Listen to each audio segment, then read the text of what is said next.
पैसा कहाँ लगाना चाहिए, जमीन में या फिर एसआईपी में? ये एक ऐसा सवाल है जो हम में से कई लोगों को अक्सर परेशान करता है। एक तरफ है जमीन जिसे ठोस भरोसा माना जाता है और दूसरी तरफ है एसआईपी जिसमें बाजार की रफ्तार होती है।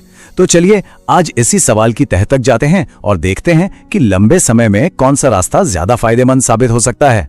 देखा जाए तो दोनों ही रास्ते अपनी अपनी जगह सही लगते हैं और सुरक्षित भी, लेकिन बात जब लंबी अवधि में बड़ी संपत्ति बनाने की हो तो सवाल उठता है कि असली अमीर कौन बनता है, जमीन वाला या एसआईपी वाला। इस मुश्किल सवाल को सुलझाने के लिए क्यों ना एक आसान सी कहानी का सहारा लिया जाए। ये कहानी इस पूरी दुविधा के हर पहलू को हमारे सामने एकदम साफ कर देगी। तो कहानी शुरू होती है एक पिता से। वो रिटायर हुए और उन्होंने अपने 2 जुड़वा बेटों को बराबर यानी 15-15 लाख रुपए दिए और बस यहीं से दोनों भाइयों की पैसों को लेकर यात्रा बिल्कुल अलग अलग रास्तों पर निकल पड़ती है। तो सवाल एक ही था पर रास्ते 2 थे। दोनों भाइयों के पास बराबर पैसा था, लेकिन उन्होंने 2 बिल्कुल अलग राहें चुनी। एक ने चुना पारंपरिक रास्ता यानी जमीन, तो दूसरे ने चुना आधुनिक तरीका यानी एसआईपी। अब देखते हैं कि किसकी यात्रा उन्हें कहां तक लेकर जाती है। पहले भाई ने वही पारंपरिक सोच अपनाई जो हम अक्सर अपने बड़ों से सुनते हैं कि बेटा जमीन कभी धोखा नहीं देती। उसने अपने पूरे 15 लाख रुपए शहर के बाहर एक प्लॉट खरीदने में लगा दिए।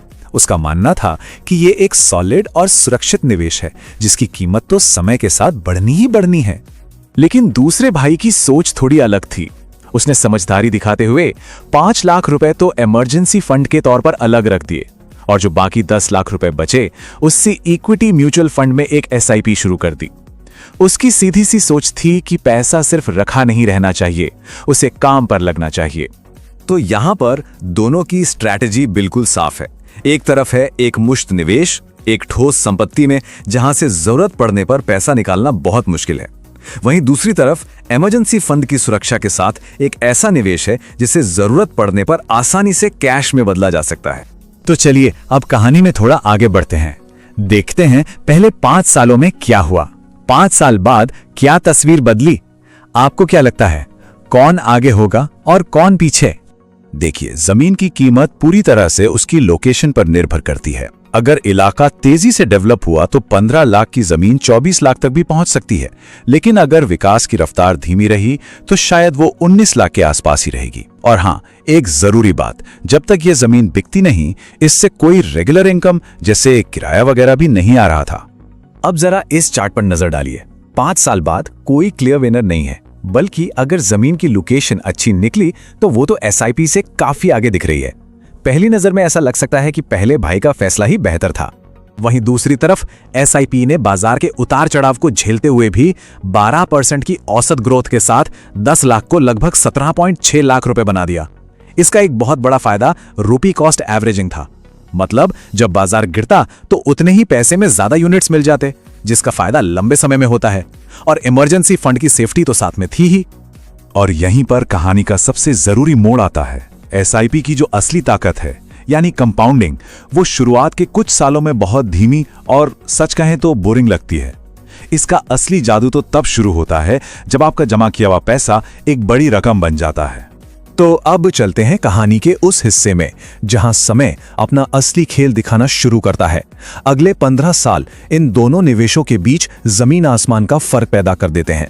इस टाइमलाइन को ध्यान से देखिए। 5 साल के बाद जमीन आगे थी। 15 साल तक आते आते एसआईपी ने लगभग बराबरी कर ली, लेकिन 20वें साल में जो हुआ वो चौंकाने वाला था। एसआईपी ने जमीन को बहुत पीछे छोड़ दिया। ये हुआ कैसे? इसका जवाब एक ही जादुई शब्द में छिपा है और वो है चक्रवृद्धि।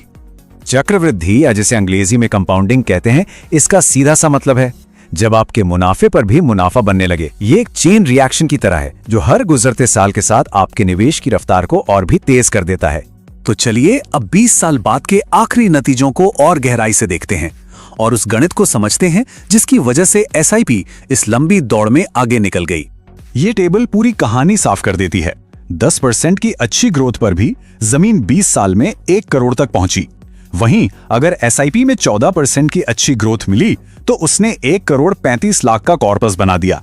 ये जो 35 लाख का फर्क है ना, ये सिर्फ और सिर्फ चक्रवृद्धि यानी कंपाउंडिंग की ताकत से आया है। असल में ये ऐसे काम करता है। शुरुआती सालों में रिटर्न एक छोटे से मूलधन पर मिलता है, लेकिन 15वें या 20वें साल में वही 12 या 14% का रिटर्न एक बहुत बड़े कॉर्पस पर मिलता है। इससे एक ही साल की बढ़त लाखों में होती है। बस यही है कंपाउंडिंग का चेन इफेक्ट। तो कहानी के अंत में हम वापस उसी सवाल पर आते हैं जिससे हमने शुरुआत की थी, असली अमीर कौन बना और इस पूरी कहानी से हमें क्या सीख मिलती है। तो इस कहानी का असली सबक ये नहीं है कि एसआईपी जमीन से बेहतर है। असली अमीर वो बना जिसने सिर्फ पैसा नहीं लगाया बल्कि अपने निवेश के तरीके को समझा। गलती जमीन या एसआईपी चुनने में नहीं है, गलती है बिना ये समझे निवेश करने में कि कौन सा रास्ता किसी के लक्ष्यों के लिए सही है और वो काम कैसे करता है। ये कहानी जानने के बाद अब सबसे बड़ा सवाल ये उठता है कि किसी व्यक्ति की अपनी फाइनेंशियल स्ट्रैटेजी क्या होनी चाहिए।